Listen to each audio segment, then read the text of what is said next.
If you're a photographer looking to film video, it can be a little bit overwhelming with all of the extra gear, microphones, gimbals, sliders, camera cages, ND filters, variable ND filters, mist filters, and that's not even getting into all of the different camera settings and camera moves, post-processing, exporting, uploading, all of that stuff that comes with video. Whether you're a photographer moving from the M system into the SL system, or you are just looking to learn video, this video is here to help because video is not as scary as it looks. One of the biggest mistakes that I see photographers making when they are switching from photo to video is not having the proper shutter angle on their videos. Now with photos, you have the added benefit of being able to use faster shutter speeds to control how much motion blur is in your image. But in video,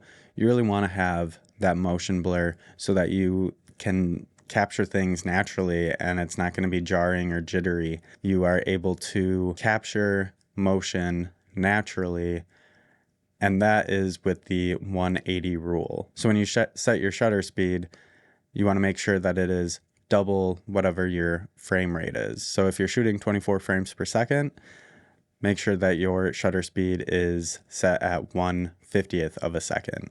Personally, on the SL system, it has Cine mode, so you can turn on Cine mode so that it can give you a shutter angle, which is going to be measured in degrees, and you can set that at 180 degrees, and then you will always have the optimal shutter angle for whichever frame rate you are filming at.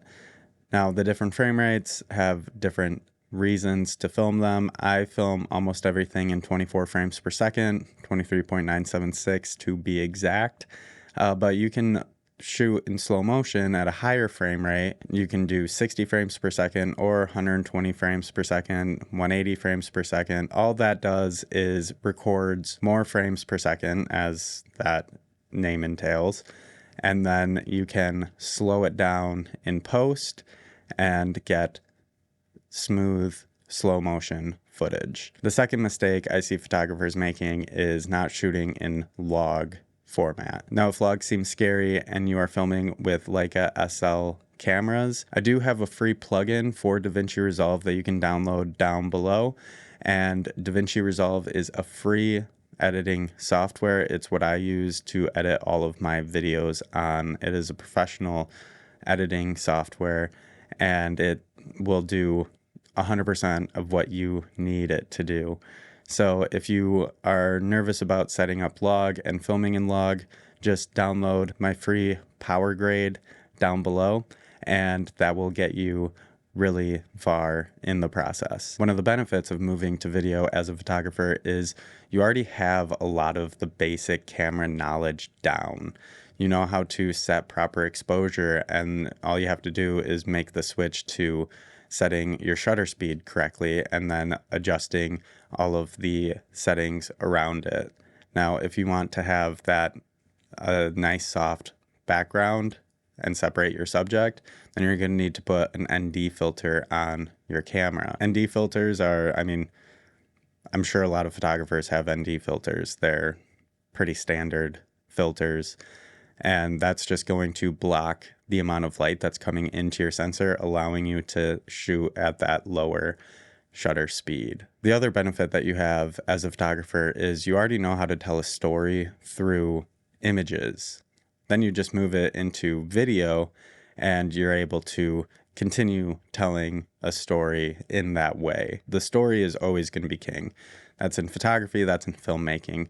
So if you have a good story, then it's going to overshadow some of the smaller mistakes that are being made potentially. Just like with photography, when you are locking off a scene, you can shoot wide, medium, and tight.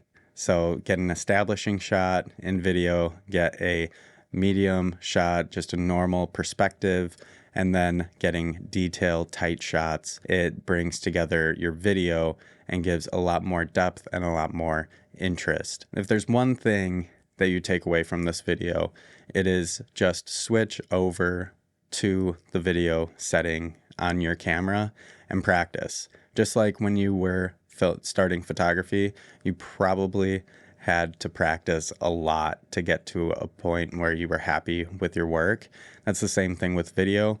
You are going to have to practice, go through the steps of filming, changing settings, catching focus, and figuring out what works and what doesn't work for you and your style, and then bringing it into the computer, editing it, practicing color grading, practicing exporting, and doing all of those things. So the more reps that you have in that, the faster and easier video will become. Thank you so much for watching. I hope this video was helpful or inspiring to you to switch into the video settings on your camera. If you enjoyed this video, please like and subscribe. It really does make a huge difference.